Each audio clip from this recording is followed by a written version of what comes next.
Class 11 এর আমরা last যে পড়াটা দেখেছিলাম, লাস্ট লিঙ্কটাতে আমরা দেখেছিলাম যে হোয়াইটেকারের 5 কিংডম ক্লাসিফিকেশন। 5 কিংডম ক্লাসিফিকেশনের মধ্যে আমরা আগের লিঙ্কটাতে একটা টেবিল মতন করেছিলাম। সেখানে দেখেছিলাম যে মনেরা, প্রোটিস্টা, ফাঙ্গি, প্ল্যান্টি, অ্যানিমালিয়া এই কয়েকটা রাজ্যে ভাগ করা হচ্ছে।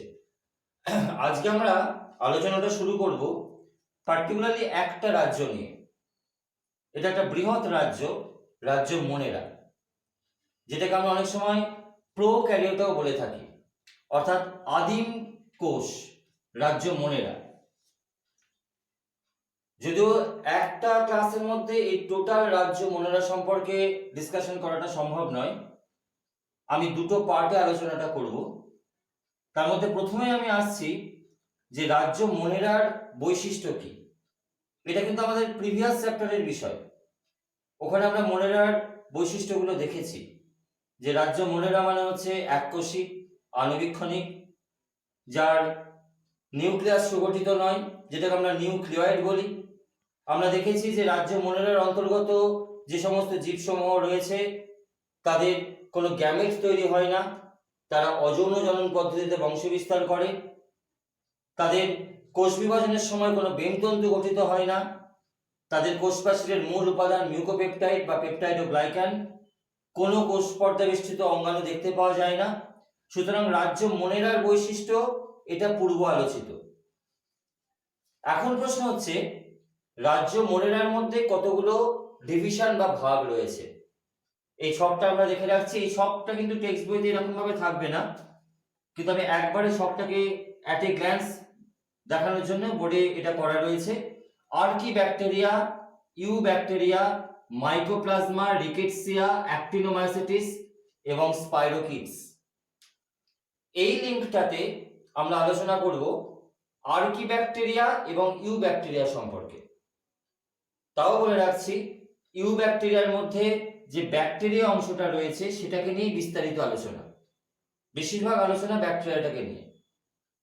আর্কিব্যাকটেরিয়ার কথা যদি আমি বলি, আর্কিব্যাকটেরিয়া হচ্ছে সবচেয়ে আদিম প্রোক্যারিওট।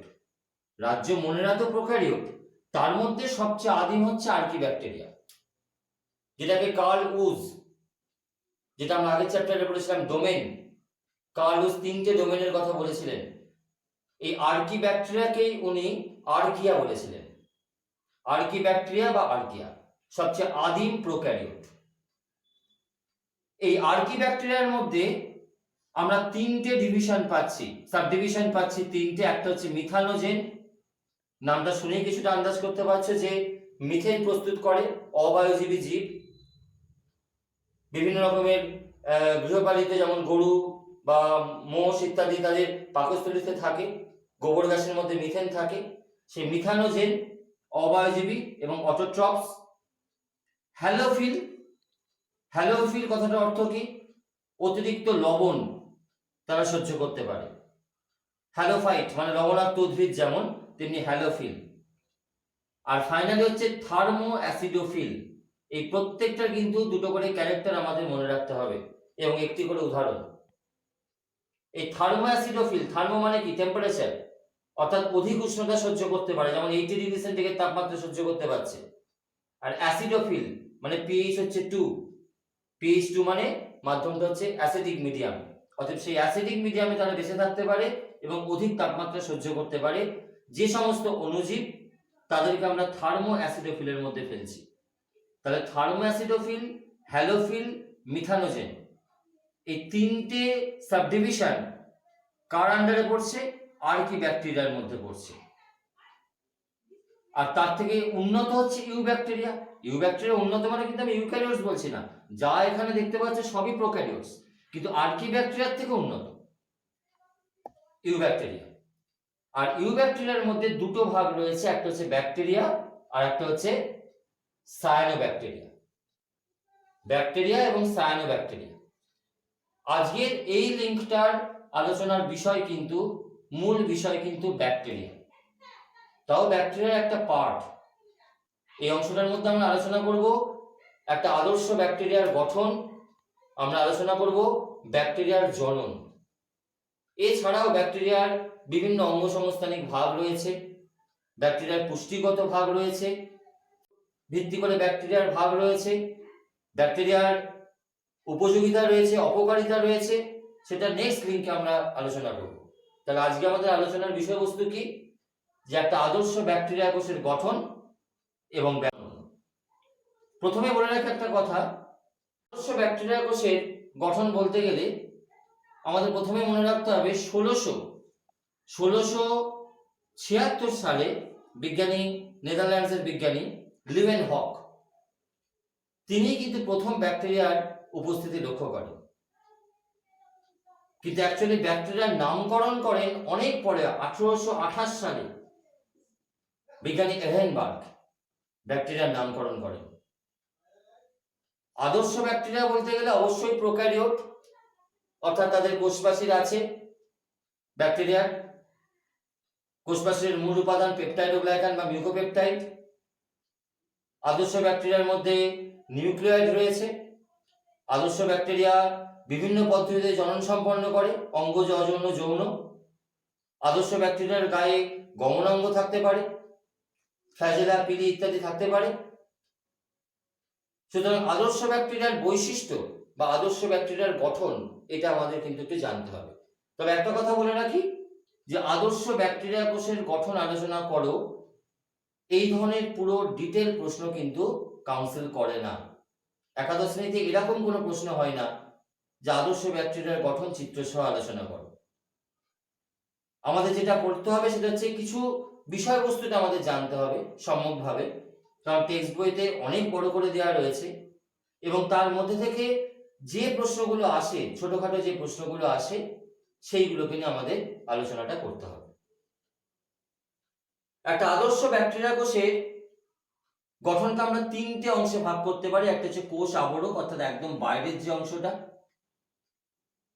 একটা হচ্ছে আবরণ সংলগ্ন অংশ, অর্থাৎ এই আবরণের সাথে কি কি লেগে রয়েছে সেইগুলো। একটা আদর্শ ব্যাকটেরিয়ার উদাহরণ কি হতে পারে? একটা আদর্শ ব্যাকটেরিয়া হচ্ছে ইকোলাই, এস্টেরিসিয়া কোলাই যেটা। আর ভেতরে কি কি আছে, অর্থাৎ প্রোটোপ্লাজম এবং তার মধ্যে কি কি রয়েছে। এই তিনটে অংশে আমরা পুরো ব্যাকটেরিয়া কোষের গঠনটা আলোচনা করব। তার মধ্যে প্রথমে আসবো কোষ আবরক। ব্যাকটেরিয়া কোষের একদম বাইরে কিন্তু কোষ প্রাচীর রয়েছে, কোষ প্রাচীর। অনেক সময় আমরা ব্যাকটেরিয়াকে উদ্ভিদ কোষ বলে থাকি, ব্যাকটেরিয়াকে আমরা উদ্ভিদের সঙ্গে তুলনা করি। তার এক নম্বর কারণ হচ্ছে বাইরে কোষ প্রাচীর রয়েছে। হ্যাঁ, উদ্ভিদ কোষের কোষ প্রাচীরের মূল উপাদান সেলুলোজ, কিন্তু ব্যাকটেরিয়ার কোষ প্রাচীরের মূল উপাদান কিন্তু মিউকোপেপটাইড বা পেপটাইডোগ্লাইক্যান।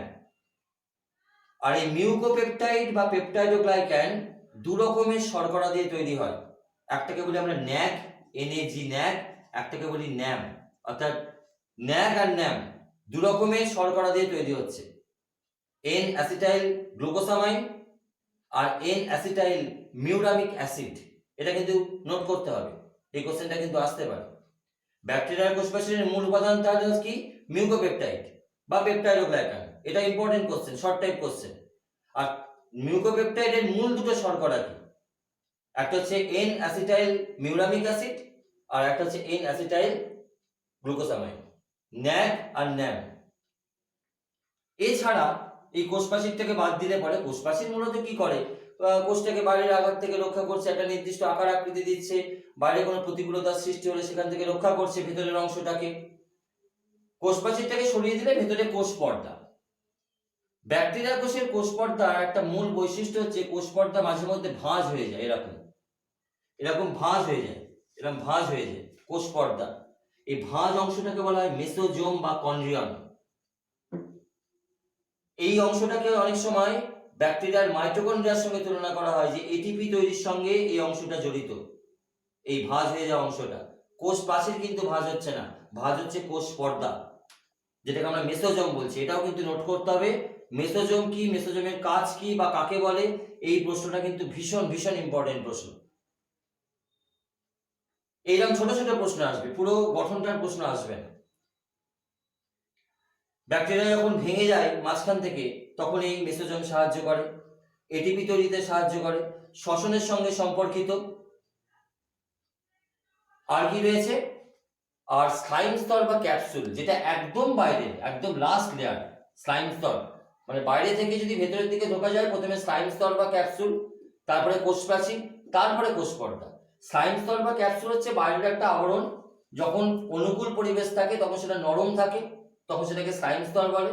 যখন প্রতিকূল পরিস্থিতি মানে যে যে সমস্ত জলাশয় ব্যাকটেরিয়াগুলো রয়েছে, দেখা যাচ্ছে সেই জলটা শুকিয়ে গিয়েছে, তখন সেই স্লাইম স্তরটা কঠিন হয়ে যায়, তখন তাকে বলা হয় ক্যাপসুল। এটারও কাজ সে আত্মরক্ষায় সাহায্য করে। তার মানে তিনটে গঠন আমরা দেখতে পেলাম, বাইরের একদম বাইরে স্লাইম স্তর বা ক্যাপসুল, তার পরের অংশ হচ্ছে কোষপ্রাচীর, তারপর হচ্ছে কোষপর্দা। স্লাইম স্তর, কোষপ্রাচীর, কোষপর্দা, এর সঙ্গে কিছু কিছু অঙ্গ লেগে থাকতে পারে যেগুলো ফ্ল্যাজেলা বা পিলি। এই ফ্ল্যাজেলা বা পিলির অনেক রকমের কাজ আছে। ফ্ল্যাজেলা ব্যাকটেরিয়ার গমনে সাহায্য করতে পারে, যেটা ফ্ল্যাজেলিন নামক প্রোটিন দিয়ে তৈরি। আমরা নেক্সট লিঙ্কে দেখবে আলোচনা করব। এই ফ্ল্যাজেলার উপস্থিতি অনুযায়ী ব্যাকটেরিয়ার অনেক শ্রেণীবিভাগ আছে। আর পিলিও কিন্তু বিভিন্ন রকমের আছে। যেমন এক ধরনের পিলির কথা আমি বলছি, যাকে বলা হচ্ছে সেক্স পিলি, যেটা কি করে না, দুটো ব্যাকটেরিয়াকে পরস্পরকে যুক্ত হতে, টাচ করতে সাহায্য করে। এই সবই কিন্তু ব্যাকটেরিয়ার বাইরের অংশে উপাঙ্গ হিসাবে বর্তমান। এই যে ফ্ল্যাজেলা, পিলি। ফ্ল্যাজেলা সেল আকারে বড় হয়, সংখ্যায় কম হয়, পিলি আকারে অনেক ছোট হয়, সংখ্যায় বেশি হয়। আর ভেতরের অংশে যদি চলে যাওয়া যায়, তাহলে ভেতরে তো পুরো সাইটোপ্লাজম রয়েছে, ছোট ছোট রাইবোজোম রয়েছে। ব্যাকটেরিয়ার রাইবোজোম হচ্ছে 70s প্রকৃতি, তোমরা জানো প্রোক্যারিওটিক রাইবোজোম 70s প্রকৃতি। আর কয়েকটা গঠন রয়েছে যেটা অন্যান্য কোষে দেখতে পাওয়া যায় না, যেমন কিছু রঞ্জক পদার্থপূর্ণ থলি আছে, কারণ বেশ কিছু ব্যাকটেরিয়া সালোক সংশ্লেষ করতে পারে, তাই যাকে আমরা ক্রোমাটোফোর বলি। কিছু গহ্বর আছে, সঞ্চিত খাদ্যবস্তু রয়েছে, সব ভেতরের অবস্থান করছে সাইটোপ্লাজমে, কিন্তু কোনো কোষীয় মানে পর্দাবেষ্টিত কোষীয় অঙ্গাণু নেই। যেমন ধরো mitochondria, Golgi body, centrosome, lysosome, এগুলো কিচ্ছু নেই, প্রোক্যারিওট তো থাকার কথাও না। আর যেটা রয়েছে সেটা হচ্ছে নিউক্লিয় বস্তু। এই নিউক্লিয় বস্তু কিন্তু নিউক্লিয়েট নামে পরিচিত, নিউক্লিয়াস নয়। আমি আবারও বলছি, নিউক্লিয়াস নয়। একটা ব্যাকটেরিয়া কোষের মধ্যে এটা যদি ব্যাকটেরিয়া কোষটা হয়, তাহলে তার নিজস্ব একটা ডিএনএ রয়েছে, যেটাকে আমরা বলি জেনোফার। ব্যাকটেরিয়া কোষের নিজস্ব ডিএনএ রয়েছে, আর একটা অতিরিক্ত গোলাকার দ্বিতন্ত্রী ডিএনএ রয়েছে, যেটাকে বলা হয় প্লাজমিড।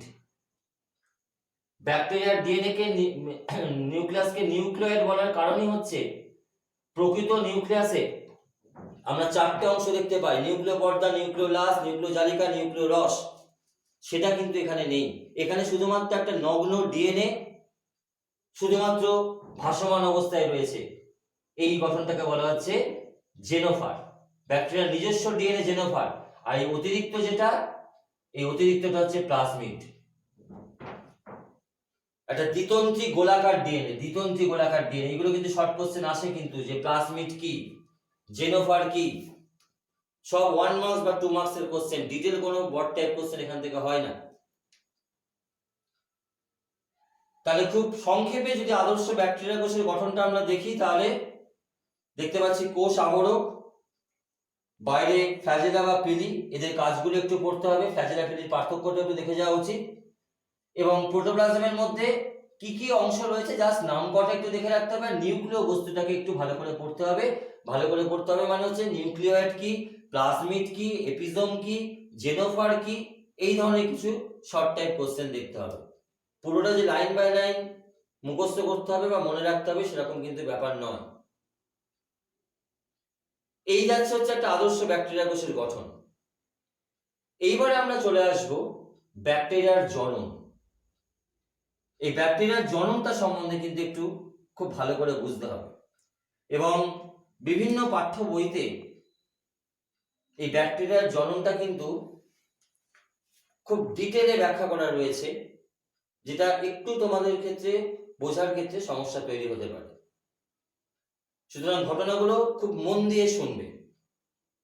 ব্যাকটেরিয়ার জননটা কিন্তু বারবার বলছি, খুব মন দিয়ে একটু ঘটনাগুলো শুনবে। আমি এই অংশটা মুছে দিচ্ছি।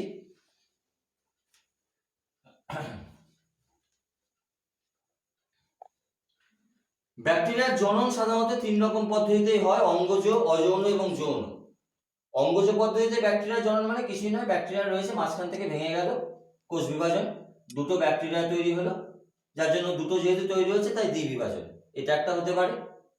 আর না হলে ব্যাকটেরিয়ার এরকম একটা মুকুল তৈরি হচ্ছে, কোরকোদ্গম যেটা পদ্ধতি, সেটা বিচ্ছিন্ন হয়ে গেল মাতৃদেহ থেকে, সেখান থেকে নতুন একটা ব্যাকটেরিয়া তৈরি হলো, যেটা হচ্ছে মুকুলোদ্গম। অথবা ব্যাকটেরিয়াটা খণ্ডে খণ্ডে বিভক্ত হয়ে গেলে প্রত্যেকটা খণ্ড থেকে একটা করে ব্যাকটেরিয়ার জন্ম হলো, সেটা হচ্ছে খণ্ডীভবন। এটা নিয়ে খুব একটা সমস্যার কিছু নেই। কিন্তু এছাড়াও প্রতিকূল পরিস্থিতিতে ব্যাকটেরিয়ার ভেতরে যে নিউক্লিয় বস্তুটা থাকে সেটা খণ্ডে খণ্ডে বিভক্ত হয়ে যায়, তাকে ঘিরে একটু একটু করে সাইটোপ্লাজম পরিবেষ্টিত হয়, দিয়ে তৈরি করে রেণু। যদিও কিন্তু এগুলো প্রকৃত রেণু বলা যায় না, যেহেতু দেহের ভেতরে তৈরি হচ্ছে তাই অন্তরেণু। আবার যখন অনুকূল অবস্থার সৃষ্টি হয়, অর্থাৎ যখন বর্ষাকাল আসে, নদী নালা ইত্যাদি জলে ভরে যায়, তখন এই অন্তরেণুগুলো বাইরে বেরিয়ে যায়। ততক্ষণ কিন্তু বাইরে একটা শক্ত স্তর তৈরি হয়ে গিয়েছে, যেটাকে আমরা সিস্ট বলছি। আমি আগেও বলেছি ক্যাপসুল, শক্ত স্তর, যাতে ভেতরের রেণুগুলো কোনো রকম ক্ষতি না হয়। যখন অনুকূল পরিস্থিতি সৃষ্টি হয়, এই ক্যাপসুল স্তরটা ফেটে যায়, রেণুগুলো বাইরে বেরিয়ে আসে, প্রত্যেকটা রেণু থেকে ব্যাকটেরিয়ার সৃষ্টি হয়।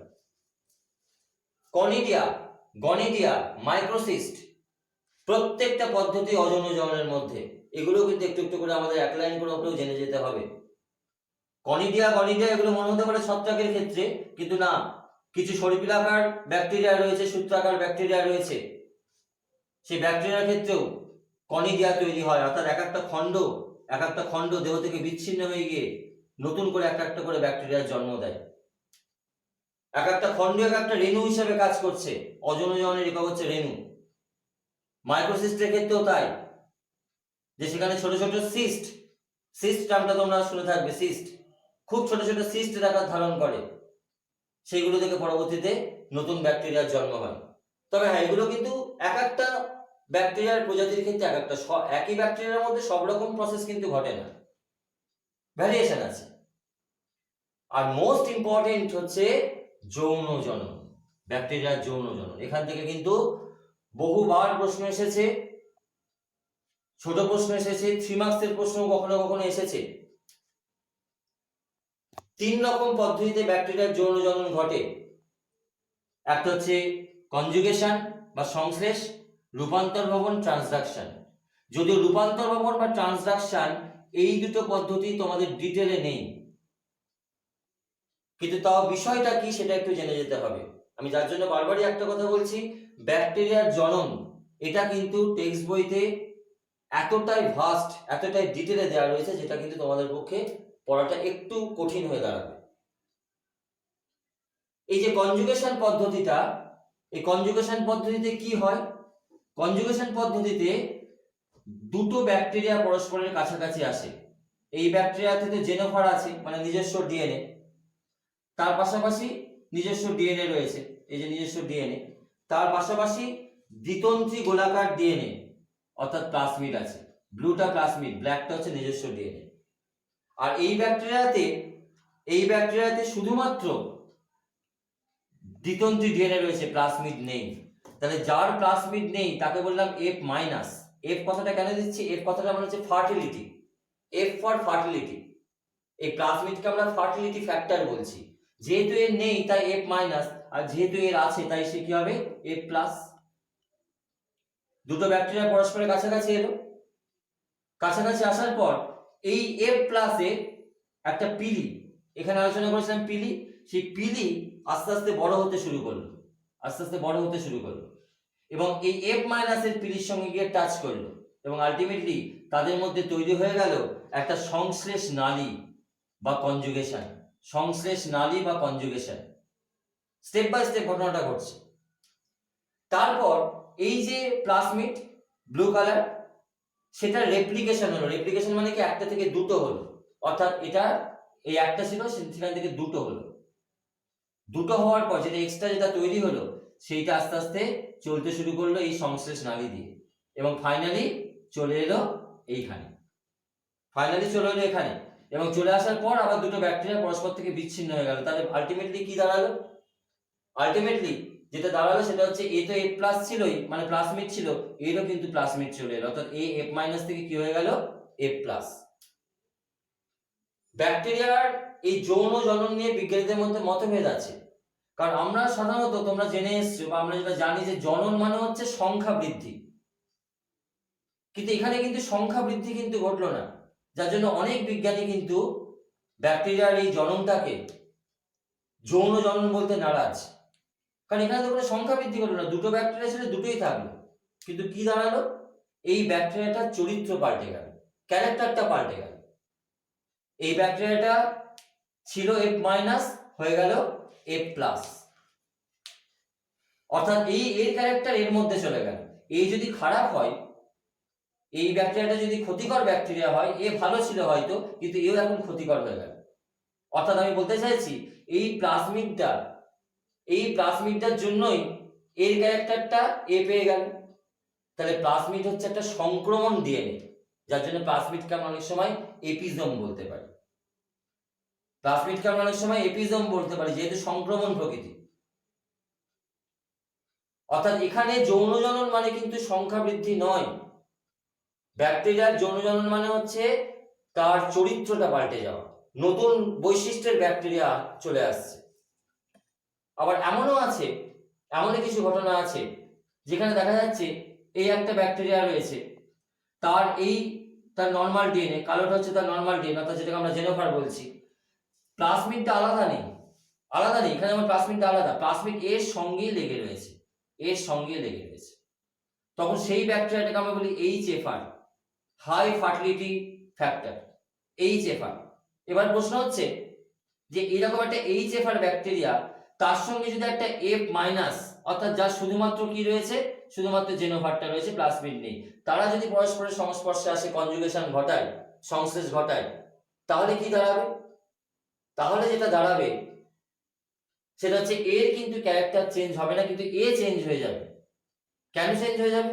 কারণ ঘটনাটা বুঝে রাখো, এটা তো তখন ব্ল্যাকটা কি নিজস্ব ডিএনএ, তার মানে জেনোফার, আর ব্লুটা কি প্লাসমিড, দুটো একসঙ্গে লেগে রয়েছে, তার মানে জিনিসটা অনেক আকারে বড় হচ্ছে। সেইটা যখন রেপ্লিকেশন করবে, মানে ডবল হবে, একটা থেকে দুটো হবে, তার জন্য টাইম বেশি লাগবে। কিন্তু দুটো ব্যাকটেরিয়া যখন পরস্পরের সঙ্গে সংশ্লেষ নালী দিয়ে যুক্ত হয়, তখন 2 ঘন্টার বেশি যুক্ত থাকতে পারে না। তাহলে আলটিমেটলি কি দাঁড়াচ্ছে?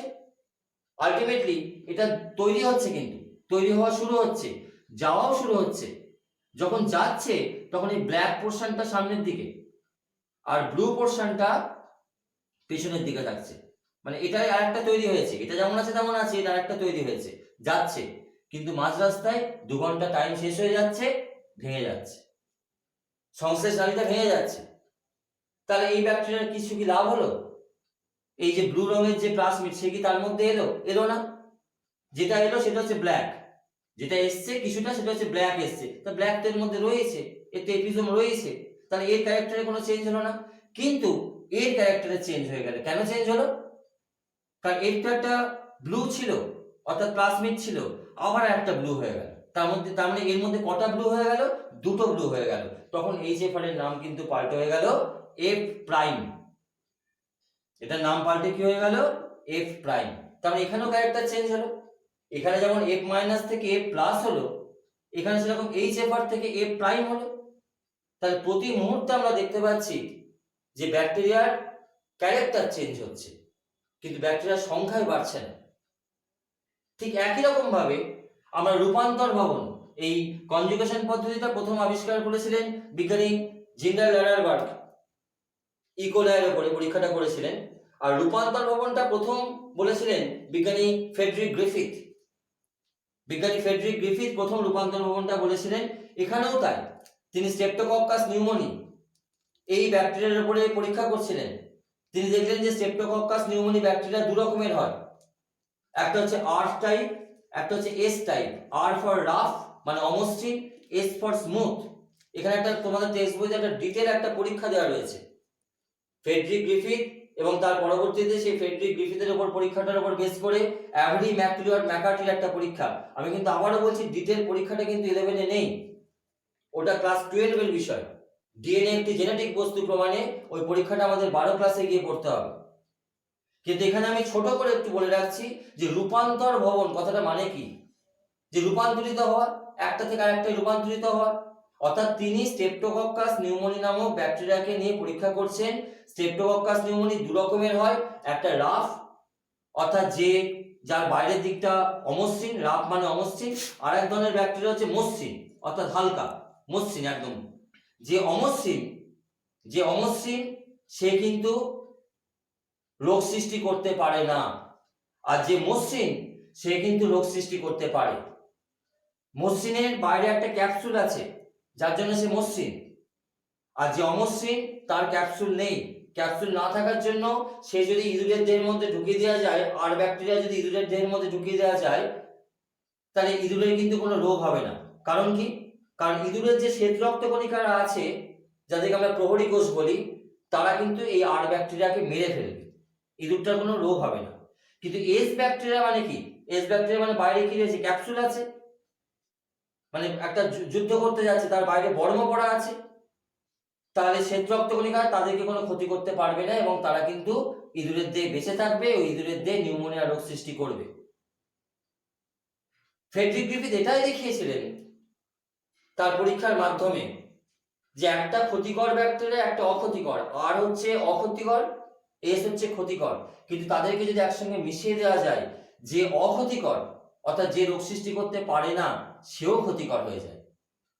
অর্থাৎ এখানেও তাই, দুটো ব্যাকটেরিয়াকে পরস্পরের কাছাকাছি নিয়ে আসলে এখানে আগেরটার মতন কোনো সংশ্লেষ নালী তৈরি হয় না, ঠিক কথা, কিন্তু এই এস ব্যাকটেরিয়া থেকে একটা জেনেটিক বস্তু বাইরে বেরিয়ে আসে, বেরিয়ে এসে আর ব্যাকটেরিয়ার মধ্যে ঢুকে যায়, আর আর ব্যাকটেরিয়াও তখন এস ব্যাকটেরিয়ার মতনই হয়ে যায়।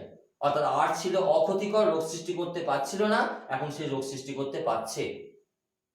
এটা একটা বিস্তারিত পরীক্ষা রয়েছে। আর ট্রান্সডাকশন যেটা লাস্ট, এই রূপান্তর ভবনের ট্রান্সডাকশনের শুধুমাত্র সংজ্ঞাটা একটু দেখে রাখতে হবে, ডেফিনেশনটা, আর কে আবিষ্কার করেছিল এইটুকুন। ট্রান্সডাকশন প্রক্রিয়াটা আবিষ্কার করেছেন বিজ্ঞানী হার্শেচেস। তিনি দেখিয়েছিলেন যে দুটো ব্যাকটেরিয়া রয়েছে, একটা ভালো ব্যাকটেরিয়া, একটা খারাপ ব্যাকটেরিয়া। এটা ভালো ব্যাকটেরিয়া যা রোগ সৃষ্টি করতে পারে না, এটা খারাপ ব্যাকটেরিয়া যে রোগ সৃষ্টি করতে পারে। একটা ফাজ ভাইরাস, সেই ফাজ ভাইরাস যদি একে আক্রমণ করে, এই খারাপ ব্যাকটেরিয়াটাকে যদি আক্রমণ করে ফাজ ভাইরাস, তোমরা জানো যে ব্যাকটেরিয়া ফাজ বা ফাজ ভাইরাস ব্যাকটেরিয়াকে আক্রমণ করতে পারে। ফাজ ভাইরাস এই খারাপ ব্যাকটেরিয়ার উপরে এসে বসলো, এই খারাপ ব্যাকটেরিয়ার মধ্যে ফাজ ভাইরাস তার জীবনচক্র সম্পন্ন করলো, দিয়ে এই ব্যাকটেরিয়াটাকে ফাটিয়ে ফাজ ভাইরাস বেরিয়ে এলো, ছোট ছোট ছোট ছোট ফাজ ভাইরাস বেরিয়ে এলো। এই ছোট ছোট ফাজ ভাইরাস গুলো এবার এই ভালো ব্যাকটেরিয়ার গায়ের উপরে এসে বসলো, ভালো ব্যাকটেরিয়াকে আক্রমণ করলো। দেখা যাচ্ছে যে ভালো ব্যাকটেরিয়া যে ক্ষতি করতে পারছিল না, সেও তখন এইটার মতন ক্ষতিকর হয়ে গেল। কেন হয়ে গেল? কারণ এই যে ক্ষতিকর ব্যাকটেরিয়া, তার যে জিন ছিল, ক্ষতি করার যে জিনটা ছিল, সেই জিনটা ফাজ ভাইরাসের মাধ্যমে চলে এলো ভালো ব্যাকটেরিয়ার মধ্যে। তাহলে ভালো ব্যাকটেরিয়া তখন কি হয়ে গেল? খারাপ হয়ে গেল। তাহলে এখানেও ক্যারেক্টার চেঞ্জ হচ্ছে। আমরা যে কটা যৌনজননের পদ্ধতি দেখলাম, কোনোটাতেই আমরা দেখলাম না যে ব্যাকটেরিয়ার সংখ্যা বৃদ্ধি ঘটেছে। আমরা প্রত্যেকটাতেই দেখলাম যে ব্যাকটেরিয়ার ক্যারেক্টার চেঞ্জ হচ্ছে। তার মধ্যে সংশ্লেষ, কনজুগেশন, রূপান্তর ভবন, ট্রান্সডাকশন, তিনটেই তাই। খুব ভালো করে পড়তে হবে সংশ্লেষ, কনজুগেশন, এটা 3 মার্কসের কোশ্চেন আসে। আর রূপান্তর ভবন, ট্রান্সডাকশন, এগুলো অ্যাটলিস্ট ডেফিনেশন বা সায়েন্টিস্টদের নাম এগুলো দেখে রাখতে হবে। দুটোর পার্থক্য আসতে পারে, যে রূপান্তর ভবন ট্রান্সডাকশনের পার্থক্য কি। রূপান্তর ভবনে ফাজ ভাইরাস লাগছে না, ট্রান্সডাকশনে ফাজ ভাইরাস লাগছে। আর কনজুগেশন রূপান্তরের পার্থক্য কি? কনজুগেশনে দুটো ব্যাকটেরিয়া পরস্পরের সঙ্গে অ্যাটাচড হচ্ছে কনজুগেশন টিউব দিয়ে, রূপান্তর ভবনে দুটো ব্যাকটেরিয়া অ্যাটাচড হচ্ছে না। কিন্তু সবকটার মূল বিষয় একই, যে ব্যাকটেরিয়ার চরিত্রটা পাল্টাচ্ছে। এই জনন জায়গাটা কিন্তু আমি বারবারই বলছি যে ভীষণ একটু জটিল, খুব ভালো করে না বুঝলে কিন্তু মুশকিল আছে। এই হচ্ছে আজকের আলোচনার বিষয়। আমরা পরবর্তী লিঙ্কে আমরা এই ব্যাকটেরিয়া থেকেই শুরু করব। ব্যাকটেরিয়ার এখনো কয়েকটা বিষয় বাকি রয়েছে। ব্যাকটেরিয়া তারপর সায়ানোব্যাকটেরিয়াটা একটু আলোচনা করব, এবং তারপর বাকি যে 4টে সাবডিভিশন অর্থাৎ মাইকোপ্লাজমা, রিকেটসি, অ্যাক্টিনোমাইসিটিস এবং স্পাইরোকিটস, তার বৈশিষ্ট্য, তার উদাহরণ, এইগুলো নিয়ে আমরা ডিসকাশন করব পরের লিঙ্কটাতে। আজকে এই অবধি।